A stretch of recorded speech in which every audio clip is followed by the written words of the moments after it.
2 days after Kate Spade took her own life, her design sat untouched in my local department store. It was first thing in the morning, too early for anyone to spend hundreds on a statement bag. Still, it felt desolate, as if a dome of respectful silence had enclosed the displays. "Has it? Are you noticing?" I asked the salesperson, tentatively.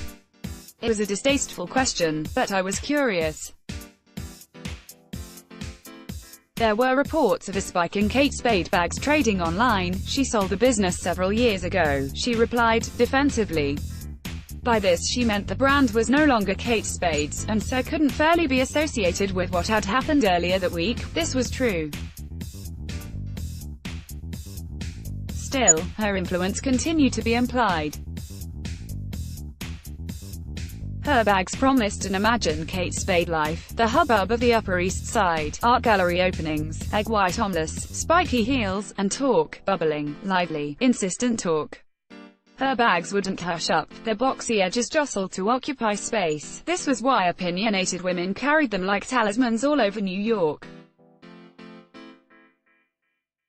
This morning, her name glinting on leather, this vanished middle-aged woman was everywhere, yet nowhere.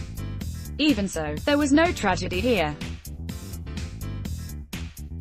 Shop ears would seek bags, tills would still ring, and the world didn't need Kate Spade. I had a bag, somewhere. Later, I'd find out it had been packed in a panic with things I couldn't possibly need at accident. I was in a corridor, lying on a parked bed until a bay became available. I've had quite a bit of experience as a hospital visitor, as it happens, and I know there were the consultants, pacing around on cell phones, explaining diagnoses to distant colleagues who in turn, may have been pacing, nurses pushing ECG monitors between bays, orderlies, visitors carrying paper cups of tea and paramedics in green boiler suits.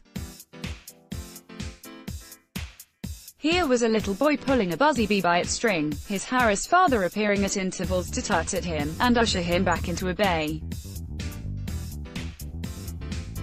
I was feeling awful but smiled anyway. The boy was a dot of happy color in a palette of muted blue and clinical white. My timing was lucky.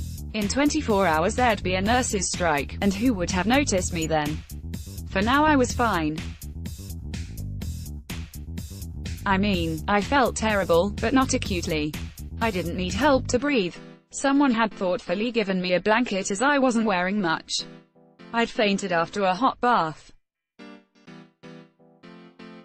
I had nobody to tell when I felt suddenly worse, though I did feel better once I'd been sick, rather discreetly, on myself. This is about as bad as it gets, I remember thinking, and then I was wheeled away. We do this, don't we, during our lives? Vanish, I mean. We come back afterwards and it's entirely normal to briefly lose our own agency. But in the worst examples you can feel a nasty realization that you've left yourself behind and nobody noticed. I suppose this happened to me quite dramatically this week. "Why is Mummy on the floor?" I heard George ask, and when the ambulance arrived, Maddie saying, "George, this is so exciting," which made me smile, even though I was otherwise incapacitated. It can happen gently, too, like at last month's riotous junior school assembly. Dozens of 5-year-olds sat cross-legged in the hall. The giving out of certificates seemed to take forever. And there was my George, dreaming about nothing, resolutely not getting a certificate, and I felt a tug of panic.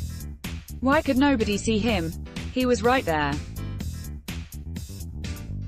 I don't know why it was suddenly so painful to accept that during school, while valued, a kid cannot be a miracle. They're just another kid. "What's this picture of?" Maddie asks me, showing me her book about Pompeii. It's a cast of a round Roman loaf. I tell her how an archaeologist had poured wet plaster into the space the bread had left in the ash. It's an impression of the bread has gone, but it left its shape behind, I explain. They made something out of nothing, do you see? And now it's here forever. Sunday Magazine promoted stories recommended by